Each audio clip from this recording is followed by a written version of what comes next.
They found children's bones under the bricks. No one has gone back to name them. Most people picture Jamaica as beaches. They have never heard of what lies 40 feet under Kingston Harbor. There is a city at the bottom of Kingston Harbor that the world forgot for 300 years, Port Royal, the largest English town in the 17th century Caribbean, the headquarters of Henry Morgan, a place so steeped in plunder that preachers called it the wickedest city on earth. On June 7th, 1692, the ground shook for 3 minutes and 2/3 of the city slid into the sea. By most accounts, around 2,000 died in the first minutes, perhaps 3,000 more in the days after. The sand turned to liquid and swallowed people whole. Some were buried with only their heads above ground, then the sand solidified. The buildings went down intact, the streets went down, the dead went down. They are all still there, 40 feet underwater, preserved like a Caribbean Pompeii. And for decades, almost nobody went looking. The UNESCO inscription came just last year, July 2025. Even now, only a handful of buildings have ever been excavated. The majority of those 33 acres is still under the silt, but divers have gone down. They have surfaced with artifacts that the textbooks never mentioned. Walls still standing in the silt, plates stacked exactly as they fell, a breakfast that never finished cooking, objects that rewrote what historians thought they knew. This is what they found. 7 things pulled from the harbor floor. 7 pieces of a city, the empire drowned and the world left underwater. Some of them match the records, some of them do not, and some of them have never been explained. The first thing divers recovered was not gold, it was a clock. A brass pocket watch made around 1686 by a French maker named Paul Blondel. It came up encrusted, corroded, the hands eaten away by 3 centuries of salt water. But someone thought to X-ray it, and the X-ray showed what the naked eye could not see. The hands had frozen at 11:43. 11:43 in the morning on June 7th, 1692. The exact minute the earthquake struck. The exact minute the sand turned liquid and the city began to slide. No artifact had ever pinpointed a catastrophe to the exact minute, until this one. Edwin Link recovered it in 1959, leading an expedition backed by the National Geographic Society, the Smithsonian, and the Institute of Jamaica. 1 artifact, 1 X-ray, and 300 years collapsed into a single frozen second. Eyewitness accounts from survivors claim the shaking began around 11:15. The watch says otherwise. It says the world ended 28 minutes later than anyone remembered. Memory is unreliable. Brass and salt water are not. The earthquake did not come alone. A wave followed, and the wave picked up a warship. HMS Swan was a 5th-rate vessel, small by Royal Navy standards but large enough to crush a house. She was being careened in the harbor that morning, her hull scraped clean. When the tsunami rolled through, it lifted her off her blocks and hurled her into town. She landed on a house. The house belonged to a man named Lord Pike. Hamilton's team, excavating for Texas A&M and the Institute of Nautical Archaeology between 1981 and 1990,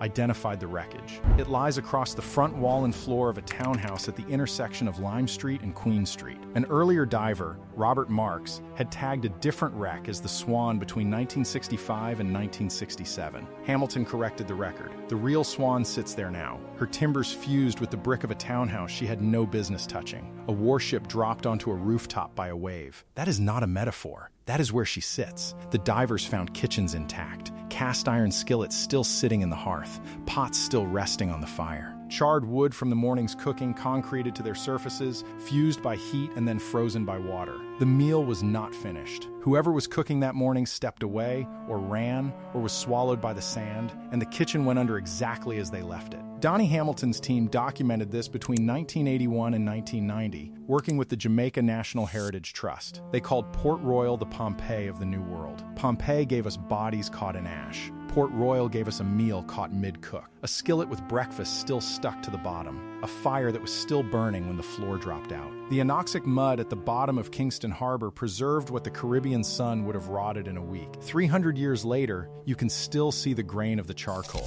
You can still see where the cook put down the spoon. Pewter plates stacked exactly as they fell, not scattered, not flung, stacked. In one of the submerged buildings, they had been stored under a staircase, and when the building slid, they tumbled together in the dark, nested, and came to rest in formation. Pewter spoons beside them, cutlery, hollowware, the kind of domestic goods a working household keeps within reach, the kind of service someone keeps for guests, the kind of plates that mean the household had ambitions. Port Royal records name a pewterer who worked in the town, Simon Benning. Whether these were his pieces, no one can say. But someone in that house owned a full service. Someone set a table with matching plates. Someone was living a regular life in a brick house in the richest English port in the Caribbean, and in 3 minutes that life went underwater, a table setting for a meal that never came. The plates remain on the seafloor, still stacked, still nested. The dinner party that ended 300 years ago has never been cleared. The town's reputation followed it to the seafloor. Port Royal was not called the wickedest city on earth because of its architecture.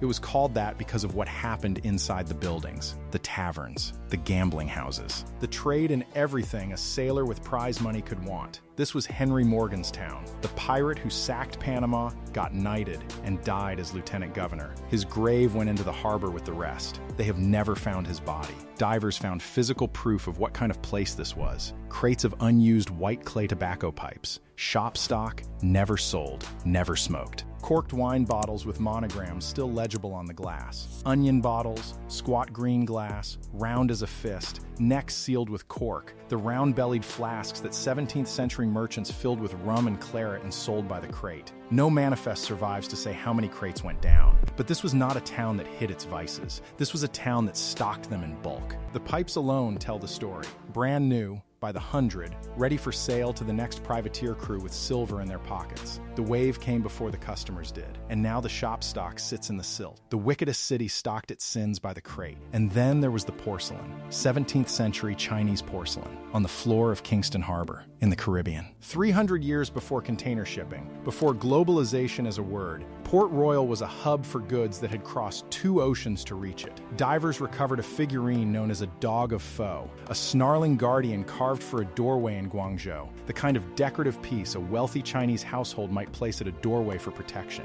Someone in Port Royal owned one. Someone in the wickedest city on earth had tastes that stretched to the South China Sea. Whether it was cargo or a merchant's personal treasure, the records do not say. A doctoral dissertation at Texas A&M was written on the Chinese ceramics recovered from the site. The dog of foe is not the only piece. There are bowls, cups, fragments of export ware made in Jingdezhen and shipped around the Cape and across the Atlantic. This was not a pirate backwater. This was a trading post for the world. But how a Buddhist guardian lion ended up in a Caribbean pirate haven, that has never been explained. The proof is sitting in museum storage, 12,000 miles from where it was made. How did a Buddhist guardian lion end up in Jamaica? Drop your theory. The last thing is not an object. It is a body. Bodies. Plural. The Institute of Nautical Archaeology reported that human remains were uncovered from under the bricks of one of the fallen buildings. The Texas A&M excavation, working with the Jamaica National Heritage Trust, documented remains found among the broken walls. Children. The remains of children found in what had been their home. Not sailors, not pirates, not merchants counting their money in a warehouse. Children in a house on a Tuesday morning when the sand beneath them turned to liquid and the walls came down. By most accounts, around 2,000 people died in the first minutes, perhaps 3,000 more in the days after, from injury and from the disease that spread when corpses floated in the harbor and the old graves cracked open and the dead mingled with the dying. These numbers are estimates. No census survived, but the bones do not estimate. The bones are specific. The bones are small. And some of them are still under the bricks, waiting for an excavation that has not yet come. If you know Port Royal, leave what you know below.